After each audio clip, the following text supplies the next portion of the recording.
we asked her on the pod, on the Chrissy Chaos pod. I was like, do you ever think you'll go back to prison? She's like, I don't want to go back to jail. She goes, I'm not afraid at all, though, to go back to jail. She goes, the only way I'd go back to prison if somebody hurt you or your children or Jasmine, I would murder them in their sleep. I would murder them. Just like not even like a tough guy way. Just and like, she was like, I would kill them, and it would be bad. She goes, I would try to cut their head off. I would bloodily murder them, knowing that I'm going to go to prison for the rest of my life, but I would need to get it out to defend your guy's honor. She's like, other than that, as long as nobody kills you or your family, I don't plan on going back to prison. So TT's the man of the house. Yeah. Oh yeah. 100%. Well, no, I mean, it goes TT. Jasmine, yes. then Chris, Delilah, then Chris, yeah. Oh no, 100%. Somebody said to me once, aren't you worried, like living where you live? Like, what if somebody broke into your house? I'm like, if they break into my house, the guest room's on the first floor. There's no reason to have a gun or even a security system. You wake up TT. Is she there full time? Pretty much, almost every day. She will fucking annihilate you. Yeah. Like, no fear at all, anything. Dude, they had a moment on Chaos this week.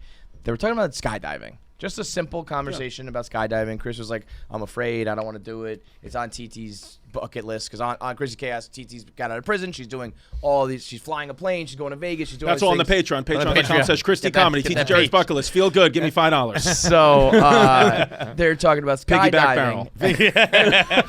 And it's like just a very normal conversation. And then she's just like, so what do you think about the people in 9/11? They jumped out of the buildings. Do you think they like splattered on the ground? Yeah. And it was just like, whoa! Out of nowhere, It's like a fucking turn to 9/11 town. Yeah, that makes sense in skydiving. That's a fair question. It wasn't totally out of nowhere, but it was, Chris was like, I'm a pussy. I don't want to do it. She's like, do you think they splattered on the ground or not? It's like, holy fuck. Probably. And Chris was like, yeah, probably. I know. She goes, when we got to our hotel room, we were staying at the Wynn, beautiful room or whatever, and she goes, oh my God, look at how beautiful that view is. And I was like, yeah, look at the mountain. She goes, no, we could see Trump Tower. I was like, nice.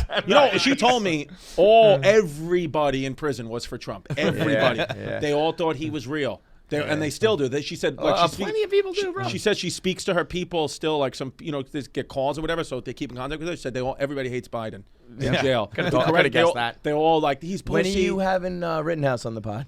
I would love whenever he gets back to me as well. You're so close to just fucking going all the way. Just do it. Listen to me. We've talked about this before. Like, if all of a sudden we just decided to become like Second Amendment, fucking fuck Joe Biden, fuck Brandon, whatever the fuck it is, and we would just make so much more money. And listen, Rumble wants to come out here and give me 20 mil. I'll take 20 mil right now. Rumble wants to come out here. I'll go right. Whatever, because right now I'm in the middle. I'm Chrissy Gray Zones, but I am teetering, baby. After KB, I am Chrissy Teeters. There was like that tweet that was like it was a while back, and it was like the right is starting to figure out humor and it scares the left or whatever, and they haven't. No, but there's plenty of people in the middle that you can buy. There are a lot of free agents. Sure, right? There's fucking Odell Beckham still available. Yes, they're ready to go. Yeah. It is funny though, because in the beginning, it was the left had no humor, right? And then, but now I feel like the right is now kind of taking things too seriously. I think it's always the opposite. I think it's always the opposite. Of whoever's in charge is always the opposite. Yeah, that's probably true. Because then you can punch up. But there was a time where it was just like, you guys can't take a joke, and the right, like, if I didn't even align with them, like, philosophically, I was like, at least they're kind of funny and they can take a joke. And now they've become the ones who are like, you're trying to cancel me, and then it's like, shut the fuck up. Well, I think what's happening too, a little bit, I don't know, maybe like the seeds of it, maybe years to come, but I think the parties, like who are the good guys and who are the bad guys, are a little bit kind of switching, at least kind of meeting the middle ground. Like, don't forget when Abraham Lincoln was a Republican, right? So at one point the Republicans stood for freedom of the slaves and the Democrats were more. So I kind of feel like it's happening just a little bit where it's like a young 17-year-old today. One of my girl's cousins, 16, 17, I said she was woke. She got so offended at me. She was like, do not put that shit on me. I am not woke. That is that became what 5 years ago, she would be like, I'm fucking woke. Yes, but I was like kidding, and she was like got genuinely offended. She was like, that's fucked up. Don't say that to me. Yeah, because that's equally as... you use a W word on me? That's going to be the next thing. We can call each other that. You know what we were discussing just a minute ago? And I think it's right. She in here, she actually said something that made sense. I bet you the Nashville Predators are going to have to change their name eventually. 100%. That's going to be the next one. They get one guy who fucks up. I could see that being like, you know, when I hear Predator, it triggers me because I don't know. I think that's a stretch. I think when I hear Predator, what's the first thing you think of? Where did they come up with that name for? Also, they're in Nashville. It's just a fucking, you know. It's like a dinosaur. No, I know. It's dinosaur. The logo's like a saber-tooth tiger. I thought it was like a mountain. I guess so. Yeah. I thought it was like so a lion. But they're just maybe it's a encompassing all lion, predators. Yeah, I mean, when I hear Predator, I think of rapist right away. Yeah, you can't not.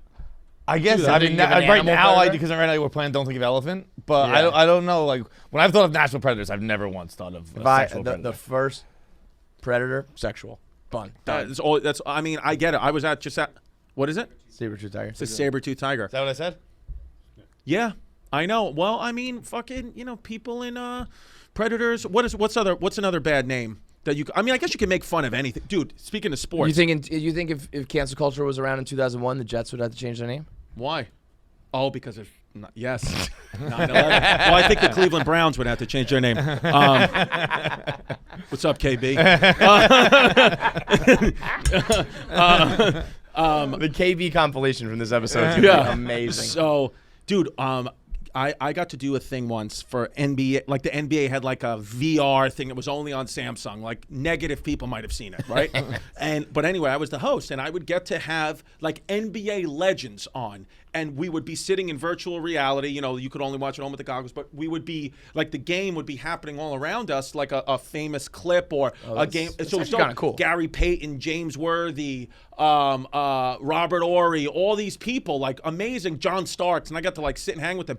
And Gary Payton told us a story once that was insane. He said, I was like, yo, because, you know, the glove or whatever, and he's known for the best defender and shit talking. I said, who out there ever talked more shit than you? He goes, there's only one guy. I was like, who? He was like, John Stockton. Yeah, I was like, John Stockton? Yeah. He was like, John Stockton. He goes, bro, he was like, anytime John Stockton would like, you know, get past you or anything like that, like it was so frustrating because you're like, how's this fucking little white guy with short shorts getting past me? He said, so I know, and he's a Mormon, devout Mormon, real religious guy. He goes, he was busting my ass so hard that I just started going personal. He goes, he was like, John, he's like, guess what? And John would be like, what? In the game, in the middle of the game. He was like, I fucked your wife last night. He was like, was she good? Alley-oop to Karl Malone. You know, things like that, you know?